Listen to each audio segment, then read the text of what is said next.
Sekarang kita membahas P68A. Di sini soal berhubungan dengan metode pencatatan perpetual. Pembahasannya akan berbeda dengan sebelumnya menggunakan metode pencatatan periodik. Data adalah sebagai berikut. Kita diminta untuk menghitung harga pokok penjualan, nilai persediaan akhir dan laba kotor dengan menggunakan FIFO, LIFO, dan average. Kita mulai dulu dengan membahas FIFO. Saya sudah sediakan detail perhitungan FIFO dengan metode pencatatan perpetual. Jadi ini jawabannya. Kita sekarang bahas satu-satu. Kita mulai dengan saldo awal pada tanggal 1 Januari yaitu 100 unit dengan kos 15 per unitnya. Jadi total saldo awal persediaan adalah $1.500. Kemudian ada pembelian tanggal 5 Januari sebanyak 140 unit dengan kos per unit adalah 18.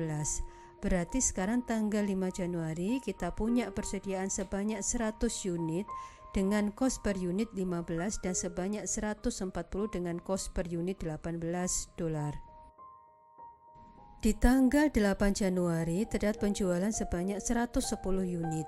Nah, karena kita menggunakan FIFO, maka kita akan menggunakan kos awal di mana 100 unit kita ambil dari kos senilai $15 per unit. Jadi yang 100 unit dengan nilai 15 per unit sudah habis. Kita butuh 10 unit lagi untuk mencapai 110 unit sehingga kita menggunakan nilai kos sebesar 18 per unit untuk 10 unit ini. Akhirnya, saldo akhir tanggal 8 Januari untuk persediaan adalah 130 unit dengan kos 18 per unit, sehingga total adalah 2.340. Kemudian terdapat retur penjualan sebanyak 10 unit. Return ini atas barang yang dibeli dengan kos $18 per unit. Oleh karena itu kita gunakan nilai 18 di sini. Kita kurangkan 10 dari total barang terjual. Kemudian jumlah persediaan kita tambah 10 sehingga menjadi 140 dengan kos per unit 18. Di tanggal 15 Januari terdapat pembelian sebanyak 55 unit dengan kos 20 per unit sehingga persediaan akhir sekarang terdiri dari 140 unit dengan kos $18, 55 unit dengan kos 20 per unitnya. Kemudian di tanggal 16 Januari terdapat retur penjualan sebanyak 5 unit. Retur itu dari barang dengan kos 20 sehingga kita gunakan nilai 20. Persediaan akhirnya sekarang menjadi berkurang 5 unit menjadi 50 unit dari sebelumnya 55 unit karena barang kita kembalikan.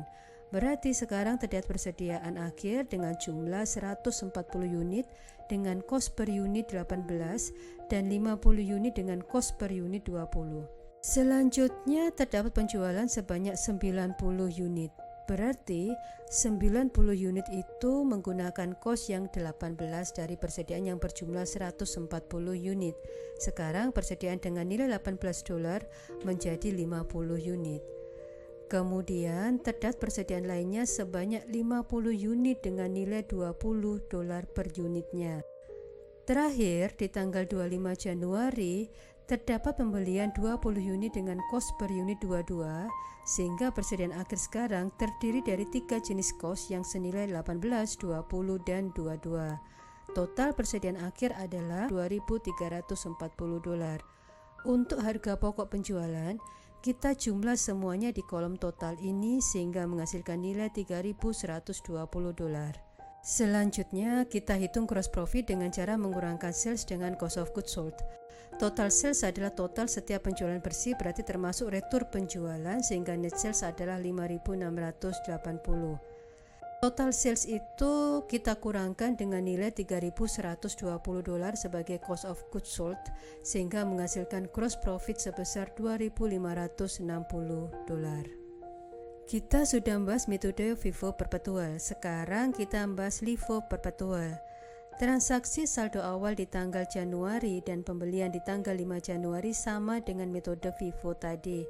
Sekarang kita langsung ke transaksi tanggal 8 Januari yang ada pembelian 110 unit. Karena LIFO maka kita menggunakan nilai terakhir sehingga kita kalikan dengan $18.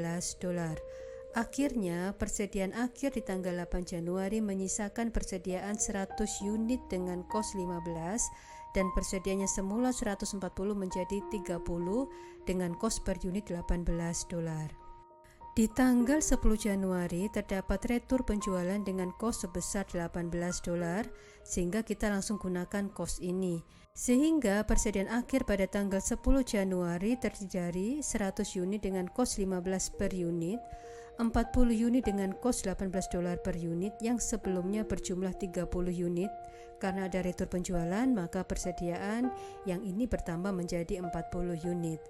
Kemudian terdapat transaksi pembelian di tanggal 15 Januari, sehingga persediaan akhir terdiri dari 3 jenis kos yaitu $15, $18, dan $20 per unitnya. Di tanggal 15 Januari terdapat retur sebanyak 5 unit dari barang yang kos $20 per unit. Berarti kita kurangkan nilai 55 dengan kos per unit 20 ini, sehingga sekarang menjadi 50 unit. Persediaan lainnya adalah 100 unit dengan kos 15 dan 40 unit dengan kos $18.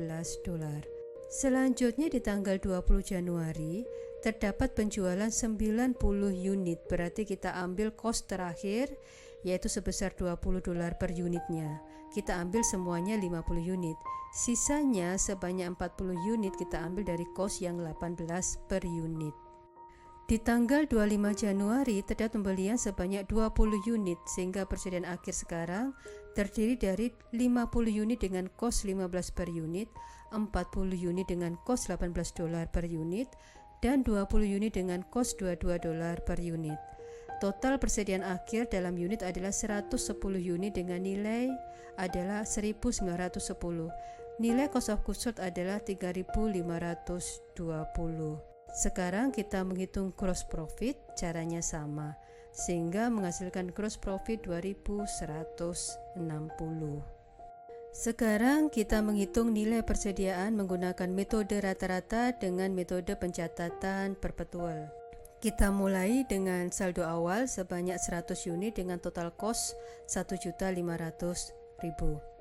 Kemudian di tanggal 5 Januari terdapat pembelian sebanyak 140 unit dengan kos $18 per unit, sehingga persediaan akhir pada tanggal 5 Januari berjumlah 100 ditambah 140 menjadi 240, dan total nilai ini adalah $4.020. Ini dari $1.500 ditambah $2.520. Nilai $4.020 ini kita bagi dengan 240 unit sehingga menghasilkan cost per unit adalah 16,75.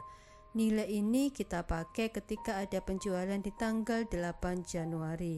Sehingga ketika ada penjualan 110 unit maka kita kalikan dengan 16,75. Kemudian saldo akhir menjadi 240 unit dikurangi 110 unit, yaitu 130 unit dengan nilai cost per unit adalah 16,75. Di tanggal 10 Januari terdapat return sebanyak 10 unit, berarti kita kalikan 10 unit dengan nilai 16,75. Sehingga sekarang persediaan menjadi bertambah 10 unit menjadi 140 unit dengan kos 16,75 per unitnya. Di tanggal 15 Januari terdapat pembelian 55 unit dengan kos $20 per unit. Berarti persediaan sekarang berjumlah 195 unit dan total adalah 3.445. Kemudian 3.445 kita bagi dengan 195 unit menghasilkan kos per unit sebesar 17,6. Selanjutnya terdapat retur pembelian tanggal 16 Januari sebanyak 5 unit. Ini menyebabkan persediaan akhir menjadi berkurang menjadi 190 unit dari sebelumnya 195 unit. Kemudian total nilai persediaan adalah $3.345 dari nilai sebelumnya yaitu $3.445 dikurangi 100. Kemudian kita bagi $3.345 itu dengan 190 unit sehingga cost per unitnya sekarang adalah $17,61. Selanjutnya terdapat penjualan sebanyak 90 unit, berarti kita kalikan dengan rate baru yaitu 17,61. Sehingga persediaan akhir sekarang berjumlah 100 unit dengan cost per unit adalah $17,61. Terakhir, Terdapat pembelian tanggal 25 Januari sebanyak 20 unit sehingga persediaan sekarang berjumlah 120 unit dengan total 2.200,53. Kos per unit dengan membagi 2.200 dengan 120 unit sehingga kosnya adalah $18,34. Dengan berdasarkan metode rata-rata, cost of goods sold adalah 3.259. Persediaan akhir adalah 120 unit dengan nilai $2.201. Sekarang kita menghitung gross profit dengan mengurangkan penjualan sebesar 5.680 dengan harga pokok penjualan sebesar 3.259 sehingga gross profitnya adalah $2.421.